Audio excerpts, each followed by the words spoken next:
This is the Germans from Russia Experience, Episode 3 10 Notable Descendants of Germans from Russia in the United States.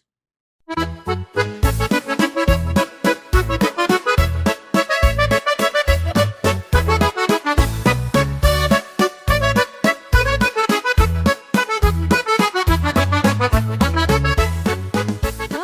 to the Germans from Russia Experience. I am your host, Alisa Rodriguez, and I am here to inspire you to learn anything and everything about your own family heritage by providing information and sharing experiences and stories about a special group of people, the Germans from Russia.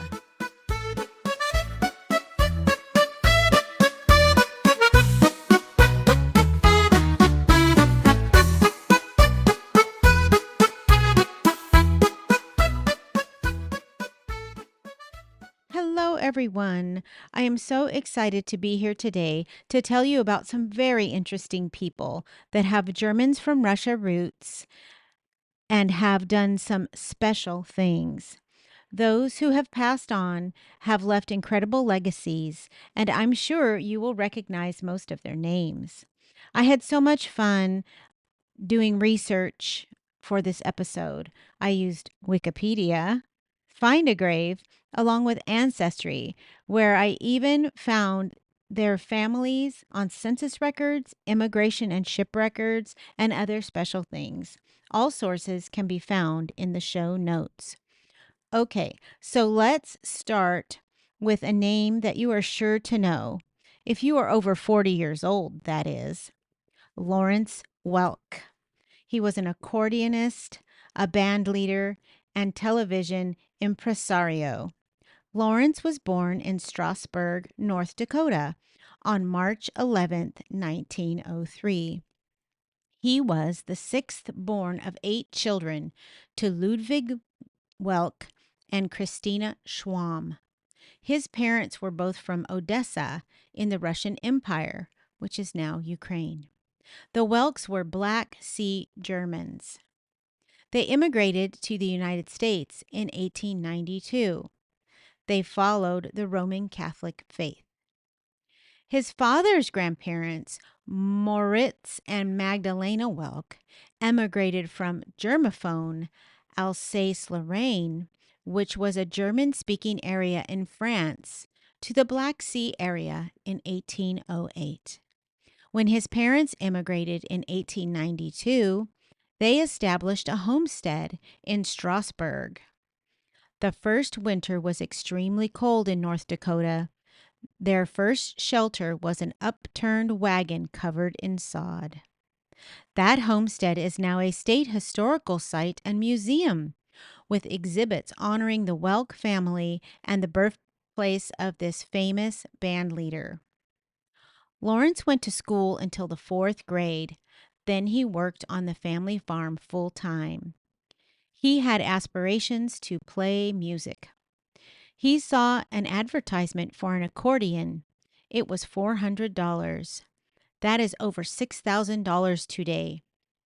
He convinced his father to buy it for him with the agreement that he would work on the farm until he was 21 years old and give all his money that he earned elsewhere from music gigs to his father.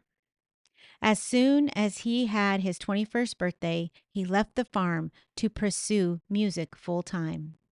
Lawrence formed and played in bands and orchestras around the Dakotas. His bands were featured on radio shows between 1927 and 1936. He studied music at the MacPhail School of Music in Minneapolis, Minnesota. He traveled all over with bands through the 1930s. They recorded with several studios during that time. Lawrence had become an iconic figure in the GR community. He was living the American dream. The Lawrence Welk Show began in 1951 and ran until 1982. That's over 30 years. I surely remember watching it with my GR grandparents. From the beginning of the show, there was a bubble machine continuously blowing bubbles all over the band and the stage. This is how his music got the name champagne music.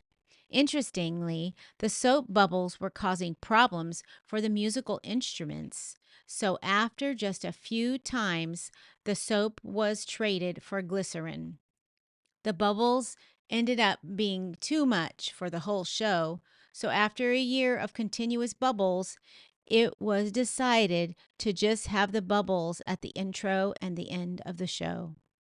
You can still enjoy the Lawrence Welk Show today all over the internet. Lawrence did not learn English until he was 21 and left his family farm. He was always uncomfortable speaking in public, as his German accent was very pronounced. Lawrence was married for 61 years to Fern Renner. They had 2 daughters and 1 son. At the time of his death, he had 10 grandchildren and 1 great-grandchild. Lawrence Welk died on May 17, 1992 in Santa Monica, California. He was 89 years old. Okay, next up, John Henry Deutschendorf Jr., a.k.a. John Denver. He was an American singer and songwriter. John was born on December 31st, 1943, in Roswell, New Mexico. His parents were Irma Louise Swope and Captain John Henry Dutch Deutschendorf Sr., who was a U.S. Army Air Force's decorated pilot who set speed records in airplanes. John's paternal grandparents were farmers. His grandfather, John, was born somewhere in South Russia in 1895. He is said to have immigrated with his aunt, Mrs. Schroeder, in 1913. John's paternal grandmother, Anna Coop, was born in Oklahoma. Her parents were born in Ukraine and arrived in the United States in 1894. John Denver's second great-grandparents also came to the United States from Ukraine, Thomas Paul Coop and Maria Bosey. They were Mennonites and Black Sea Germans. In John's 1984 autobiography, he describes his military father as a very stern man that was not affectionate to his children. John's family moved often, so John struggled with relationships. He was introverted and often felt misplaced. The family lived in Tucson, Arizona, for most of John's school years. John was involved in the Tucson Boys Choir and was satisfied that he was fitting in better. He was happy there. At the age of 11, his grandmother gave him the gift of a guitar. It was just what he needed. Around the age of 14, the family moved yet again to Montgomery, Alabama, and then again to Fort Worth, Texas. John was miserable in Fort Worth. When he was a junior in high school, he drove himself to California to visit family friends and to begin his music career. When his father got wind of that, he went after him on a private jet and made him return. John begrudgingly returned to Fort Worth to finish high school. He began to play guitar in clubs during his college years. Here, he met a man that suggested Deutschendorf may not fit on a marquee, so John came up with the name John Denver. While he studied agriculture at Texas Tech, he formed folk bands and played when he could. In 1963, he left Fort Worth for good to pursue music in Los Angeles, California. In 1969, he went solo with his first album from RCA Records, Rhythm and Reasons.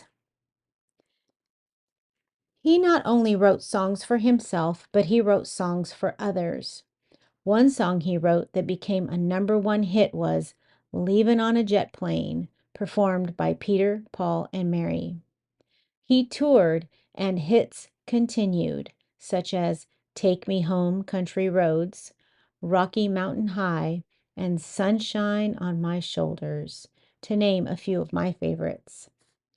John had many television performances, TV specials, such as An Evening with John Denver. There were also a few Muppet Show specials. In 1975, he was named the Country Music Association's Entertainer of the Year. In 1977, he co-founded The Hunger Project with Werner Erhard and Robert W. Fuller. Here is the mission statement. The Hunger Project is a global movement creating a world without hunger. We believe with communities leading, we can take on the causes of hunger together. Poverty, gender inequality, conflict, and climate change are the global challenges we must face. We want a thriving planet where everyone has enough to eat, no matter where they were born or their gender. He supported this organization till his death, and the Hunger Project is still active today. You can check it out at thp.org. John was involved in more humanitarian and sustainability causes, such as nature conservation, and other organizations that he founded was Plant It 2000, which is now Plant It 2020. You can check it out at plantit2020.org. From 1973 to 1979, John performed at the annual fundraiser for Aspen Camp School of the Deaf. He was a huge donor of this organization for many years. In 1977, 78, 79, and 1983 and 84, he hosted the Grammy Awards. One of the biggest disappointments of his life was when, in 1985, he was rejected to perform with We Are the World. He was very committed to charity, so it was quite a shock. Many people felt his image would hurt the credibility of the song as a pop rock anthem. He was forever heartbroken. In 1990, he was the on-camera narrator for the special Earth Day in partnership with Earth. In 1996, he was inducted into the Songwriters Hall of Fame. John recorded and released approximately 300 songs, about 200 of which he wrote himself. He had 33 albums and singles that were certified gold and platinum in the United States. He enjoyed skiing, golfing, painting, photography, and flying. His father taught him to fly, which mended their relationship over time. Together, they co-hosted a TV special, The Higher We Fly, The History of Flight. John experienced emotional stress after his second marriage ended. This may have been the causes of a few DUI charges. He was most proud of being some kid's dad and desired to be remembered for being a dad. John was on a solo flight on a home-built airplane. At the time, he was not legally permitted to fly because of those DUI charges. Nonetheless, he flew, and on October 12, 1997, the plane he was driving tragically crashed into the Monterey Bay in Pacific Grove, California. The investigation showed no alcohol or other drugs in his body. It was discovered that there was a problem with the switching of fuel tanks that caused him to lose control, as the switch had been installed in an unusual place that was difficult to access. In 1998, John posthumously received the Lifetime Achievement Award from the World Folk Music Association.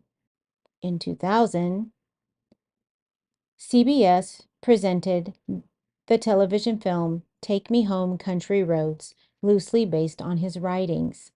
In 2007, a plaque was placed at the crash site in Pacific Grove, California. Also in 2007, Colorado made Rocky Mountain High one of their 2 official state songs. A fair amount of his music, including recorded concerts and specials, has been released since his death. In 2011, he was the first inductee into the Colorado Music Hall of Fame. In 2014, Virginia made Take Me Home, Country Roads their official state song. And in 2014, John Denver was awarded a star on the Hollywood Walk of Fame. All right, next up, this one may surprise you. Joan Ruth Bader Ginsburg, also known as the Notorious RBG. She was a steadfast advocate for equality, cultural icon, and Supreme Court justice. RBG was born on March 15, 1933 in Brooklyn, New York. Her parents were Nathan Bader and Celia Amster. Her father was born in Nicolau, Russia, and immigrated to the United States in 1909 from Ukraine. They were Black Sea Germans. Her paternal grandparents also immigrated to the United States in 1909 from Ukraine. Ruth's maternal grandparents immigrated to the United States in 1901 from Krakow, Poland. Born into the Jewish faith, however not devout, Ruth attended Hebrew school and Jewish summer camps, where she was a camper and later a counselor. Her mother, who worked as a bookkeeper in the garment industry, instilled the importance of education in her children. Ruth's sister Marilyn died of meningitis at the age of 6 when Ruth was just a year old. Ruth's mother often took her to the library. She wanted Ruth to be a high school history teacher. Ruth's mother died the night before she graduated from high school of cancer. After high school, Ruth attended Cornell University, where she met Martin Ginsburg. She completed her bachelor's degree and 1 month later married Martin. Ruth and Martin had 2 children, a daughter in 1955 and a son in 1965. In 1956, Ruth desired to attend Harvard Law School, where there were 9 women out of 500 students enrolled. The dean invited the 9 women to his home for dinner and rudely asked them, "Why are you at Harvard Law School taking the place of a man?" This dean continued to block her efforts any which way he could. She ended up having to move to Columbia Law School to complete her law degree.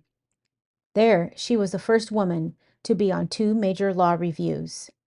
In 1959, she received her law degree from Columbia and was first in her class. Ruth encountered difficulties securing employment as the discrimination was so prevalent. In 1960, she was rejected as a law clerk because she was female. From 1961 to 1963 at Columbia Law, she was a research associate and then associate director of the Project on International Procedure. From 1963 to 1972, she taught at Rutgers Law School. In 1970, she co-founded Women's Rights Law Reporter, which is a journal of legal scholarship published by an independent student group at Rutgers Law School. From 1972 to 1980, she taught at Columbia and co-authored the first casebook on sex discrimination. In 1980, she was nominated by Jimmy Carter for the District of Columbia U.S. Circuit Court of Appeals. In 1993, she was nominated to the Supreme Court by President Bill Clinton.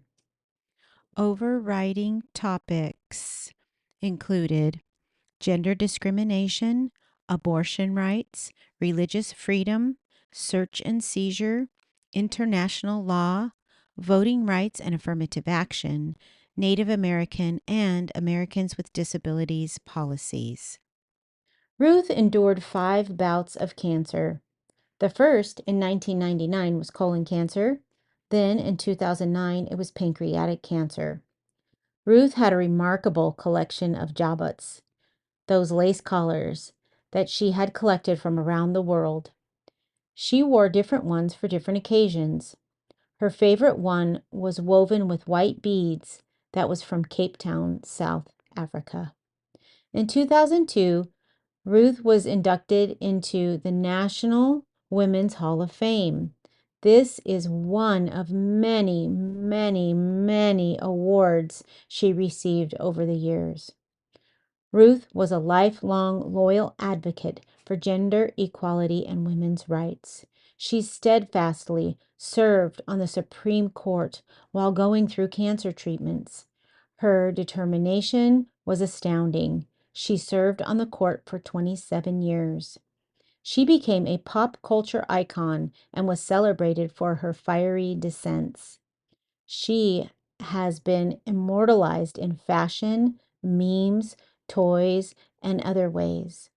Joan Ruth Bader Ginsburg died on September 18th, 2020, from complications of pancreatic cancer. She was 87 years old. She was the first woman and the first Jewish person to lie in state at the Capitol. She is buried in Arlington National Cemetery beside her husband, Martin. All right, up next we have Randall Herman Meisner, also known as Randy Meisner, musician, singer, songwriter, bass player, and vocals. Randy was born on March 8, 1946 in Scottsbluff, Nebraska. He was the second son of farmers Herman Meisner and Emily Hahn. All 4 of his grandparents were Volga Germans. Emily, his mother, was born on the ship while her parents were emigrating to the United States in 1911. Her parents were both from the village of Hussenbach, according to their obituaries. His father, Herman, was born in Colorado. Randy's paternal grandparents were Alex Meisner and Pauline Schaefer, both born in the Volga village of Grimm. His great-grandparents also came to the United States. They were Jacob Meiser and Amelia Strecker, also from Grimm. Randy's maternal grandparents, Johannes George Hahn and Dorothea Elizabeth Grahl, who lived to be 99 years old, were both born in Hussenbach. Randy recalls that his mother was always singing around the house. His love of music blossomed in the supportive environment in his loving home. George Hahn, his maternal grandfather, was a violin teacher. Randy grew up on the family farm where they grew corn, beans, alfalfa, and sugar beets. Randy got interested in guitar at the age of 10 after seeing Elvis on the Ed Sullivan Show. He took lessons and played in bands while in high school.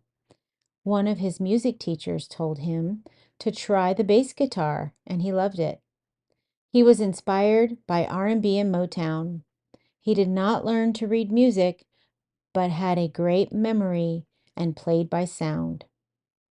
His early career began in 1961. In 1966, he moved to Los Angeles, California.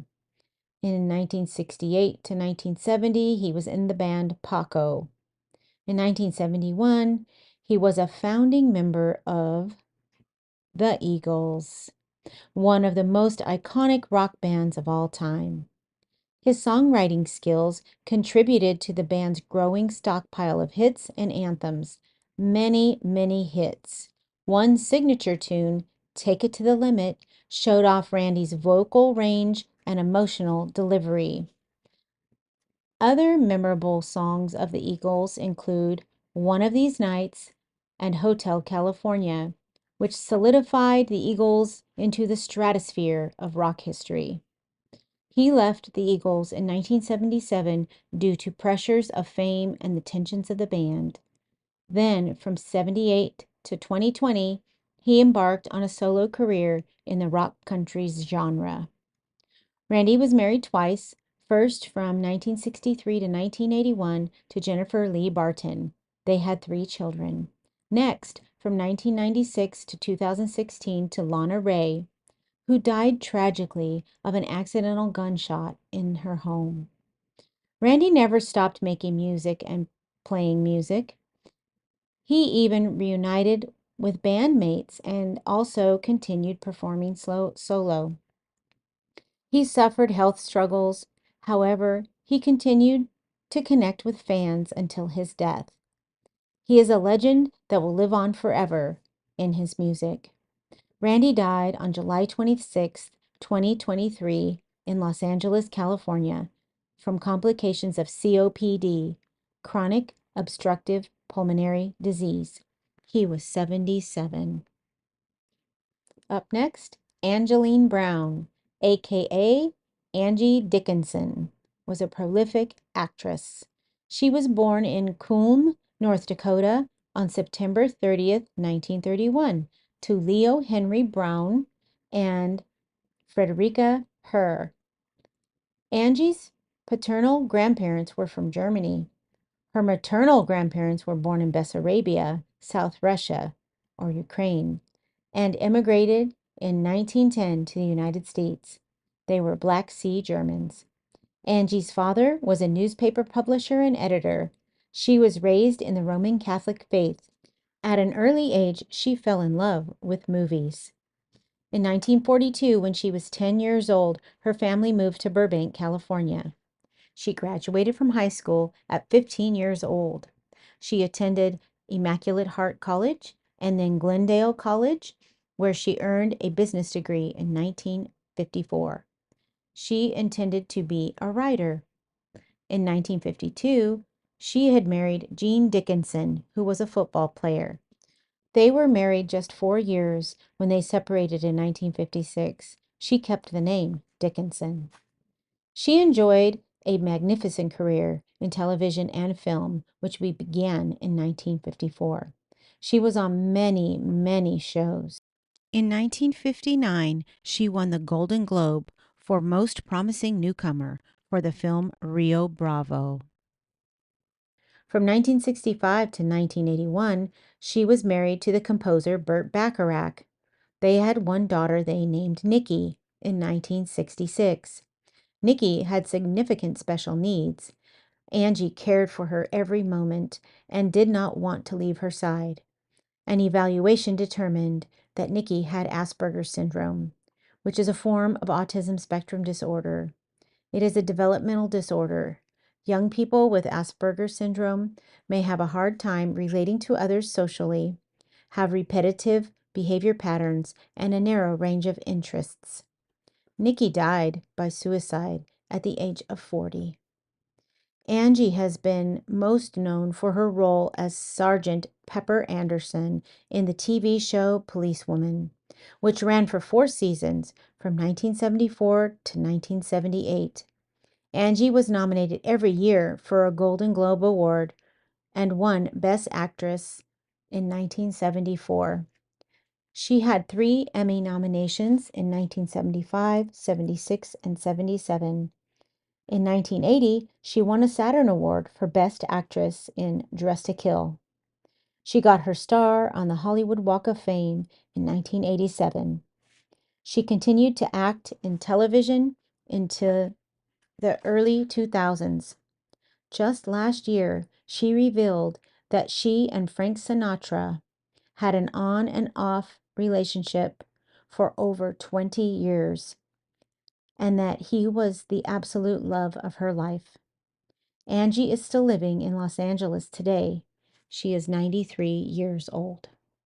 Okay, our next notable is Roy Christopher Hergenroeder, also known as Roy Christopher.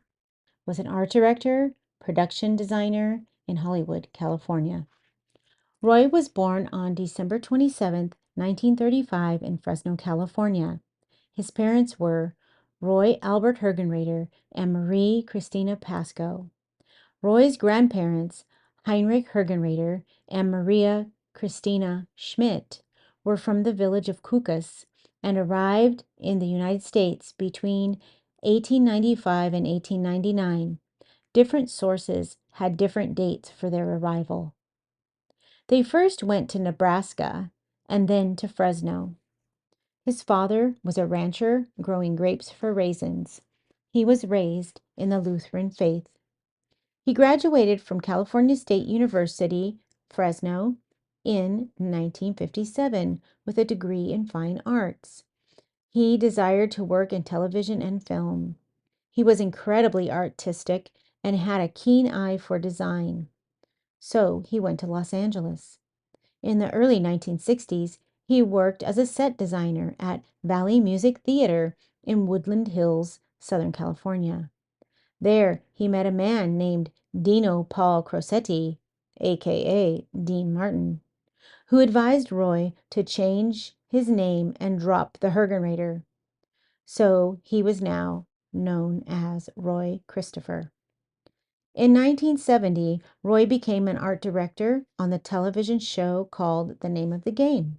In 1976, Roy received his first nomination for a Primetime Emmy Award as art director on the TV special Legendary Curse of the Hope Diamond. Roy won his first Emmy Award for The Richard Pryor Show in 1978. Roy designed several award shows, such as the 1977 Grammy Awards and the 1979 Oscar Awards. Other TV credits for art director and set design include Chico and the Man, Welcome Back Kotter, Growing Pains, Murphy Brown, Wings, News Radio, Just Shoot Me, and Becker. In 1984, Roy went to New York to work as a designer on Broadway. The production was of the play A Woman of Independent Means. Between 1981 and 2008, Roy won 8 Emmy Awards for his work on the Oscar ceremonies, also winning in 2004 for Frasier. In 2007, California State University, Fresno, his alma mater, presented him with an honorary doctorate of fine arts. In 2017, Roy became the second person inducted into the Television Hall of Fame. During the ceremony that honored him for this award, these words were spoken. Roy, the man, is so sweet and funny and loving. I think of his incredible relationship with his wife, Dorothy. They are a hoot, but they are also a couple very much in love. I feel his personal warmth and compassion embraced whatever he was asked to design. And for good reason. The Fresno, California native has the rare ability to move easily between the worlds of comedy, drama, musical variety, and event television. His credits include sitcoms Murphy Brown, Frasier, and Welcome Back Kotter, dramatic specials Our Town and The Member of the Wedding, and variety specials for Lily Tomlin, Mikhail Baryshnikov, and Carol Burnett. Christopher loves television for its immediacy, along with its opportunity to make magic. For his own magic making, he has also won 7 Art Directors Guild Awards and the Guild's Lifetime Achievement Award. Roy's wife and life partner was Dorothy Joyelle Christopher. They had no children. Roy Christopher Hergenroeder died on February 2nd, 2021 in West Hollywood, California. He was 85 years old. Okay, moving on. Christopher Isaak, also known as Chris Isaak, singer, songwriter, guitarist, actor, rockabilly, country, rock and roll, and soft rock. Chris was born on June 25th, 1956 in Stockton, California. His parents were Clarence Joseph Isaak and Dorothy Vignolo. Chris's dad, Clarence, was born in North Dakota. Chris's grandfather, John Thomas Isaak, was born in North Dakota. John's wife, Chris's grandmother, Helen Ann Schneider, was born in Saskatchewan, Canada. John's parents, who are Chris's great-grandparents, Gottfried Isaac and Carolina Leisner, were born in Odessa, Ukraine. So Chris Isaak is a descendant of Black Sea Germans. His ancestors arrived in the United States between 1885 and 1900. Chris was a high school class president for 3 years and senior class president as well. He was the head of an all-male cheer squad while in high school. He graduated in 1974 as the valedictorian for his class. He then attended the University of the Pacific and earned a bachelor's degree in English and Communications in 1981. His career so far includes 13 albums, 8 films, 25 television shows, including The Chris Isaak Show, which aired from 2001 to 2004, on which he played himself. Awards include, in 1991, MTV Video Music Awards for Wicked Game in 3 categories: Best Male Video, Best Cinematography of a Video, and Best Video for a Film. In 1992, the ASCAP, the American Society of Composers, Authors, and Publishers, Pop Music Awards, again, he won for Wicked Game as the most performed song. In 1996, he won a Grammy Award for the album Forever Blue as Outstanding Album of the Year. In 1996, at the California Music Awards, he won Outstanding Male Vocalist, Bay Area Musician of the Year, and Outstanding Group with the Silverstones. Chris describes himself as a lifelong bachelor. He prefers work and making music over personal relationships. When asked about relationships, he says he's too busy with music. When asked about having children, he says kids are like sailboats. They look good on a sunny day and in a distance, but require a lot of maintenance. Chris enjoys drawing and exploring salvage and vintage shops. He's still making music today. Okay, next up, Catherine Hardt, aka Vivian Edwards, or Vivian Foy, was an actress, silent film star in Hollywood, California. Katharina was born on September 10, 1894, in the Volga village of Laub. In the records of the ship's manifest, dated June 1st, 1907, she was 13 years old and arriving with her mother, Katharina, age 57, and brother Michael, age 27, to New York City. In this record, the family indicated that they were from Laub, Russia. Their destination was recorded as Fresno, California. In 1910, the U.S. Census shows Katharina in Fresno living in the household of William C. Harvey as a 16-year-old servant. In 1914, she left Fresno and headed to Hollywood, California to become a star. Upon arrival, she became known as Vivian Edwards and seemingly denounced her Volga German heritage, as she from then on said she was born in Los Angeles, California. Other records of her acting career and also findagrave.com report this. No documentation has been found to indicate why she did this. It remains a mystery. She acted in the silent film Those Love Pangs with Charlie Chaplin. This was with Keystone Studios. She was also in The Property Man, 1914, for her most memorable role as a Goo Goo sister. She acted in many films, and you can see some of these on YouTube. In 1916, she was the Mistress of Ceremonies at the Elks Club event in Los Angeles. She loved to entertain. She was often called a fun maker. In 1926, she married Brian Foy, who was a film producer. From then on, she was known as Vivian Foy. They had one daughter, Mary Jane, in 1928. Vivian was a member, officer, and entertainer of the Diana's Club of Long Beach, California. This was a women's social club that was very active in the late 1930s and 1940s. There is a story that recalls that after she made it big in film, she came to Fresno in a chauffeured limousine.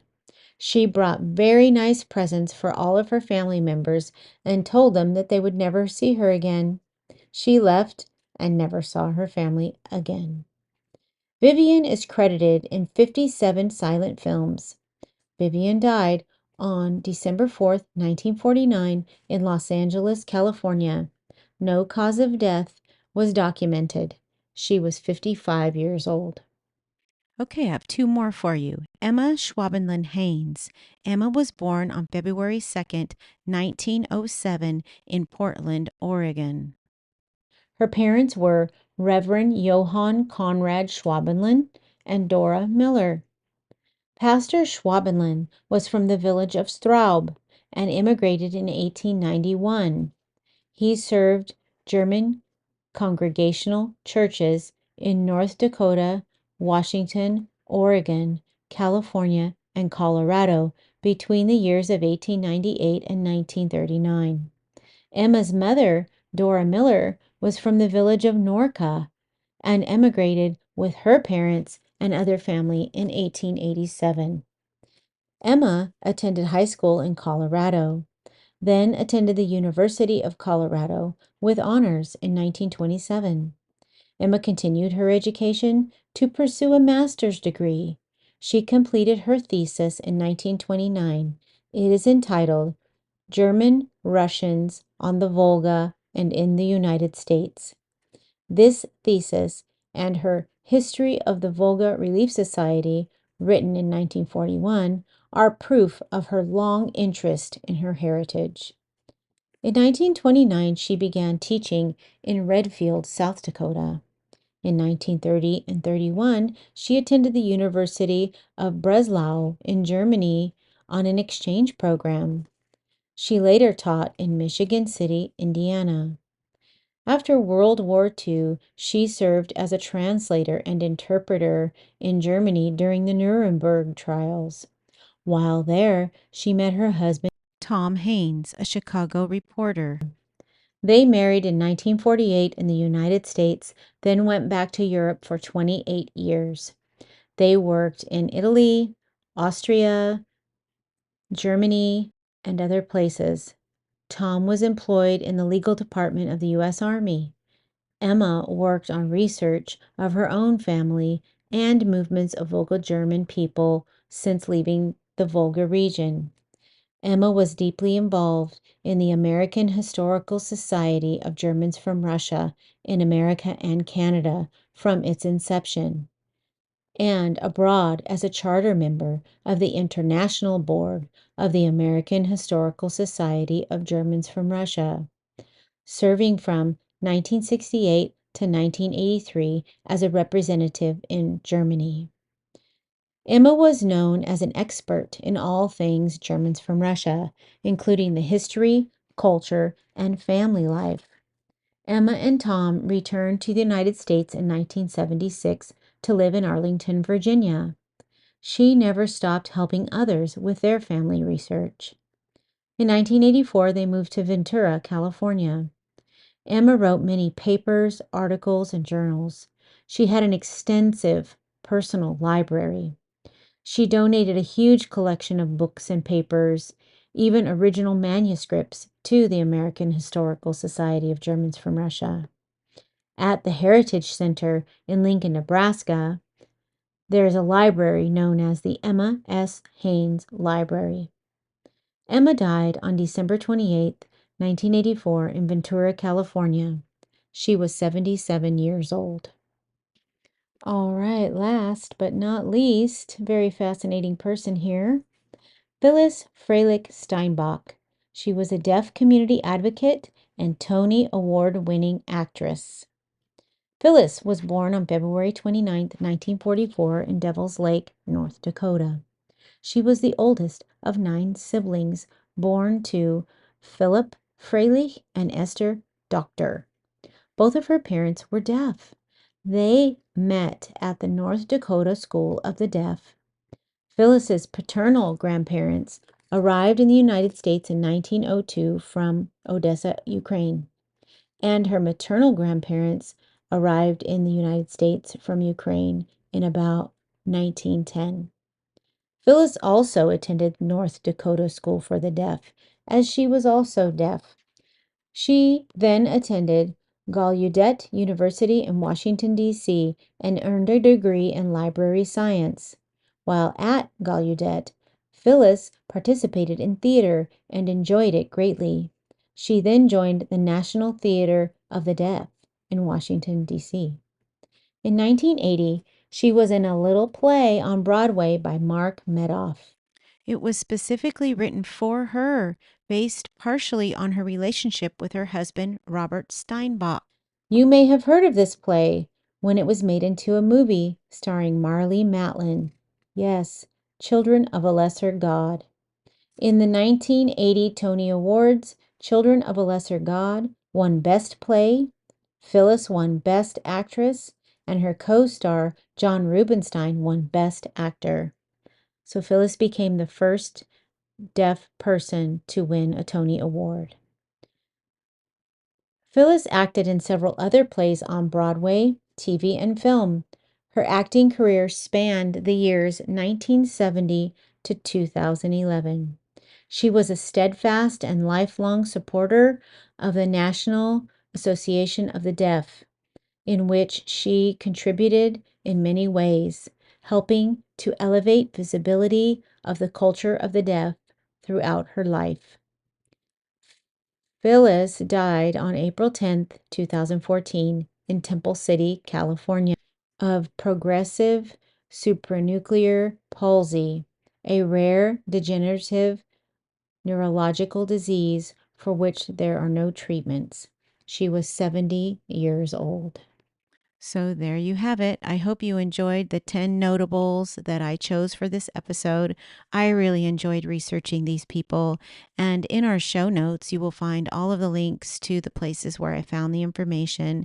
And you can find more information if you're interested in knowing, because there's so much more that I was not able to tell you. Goodbye.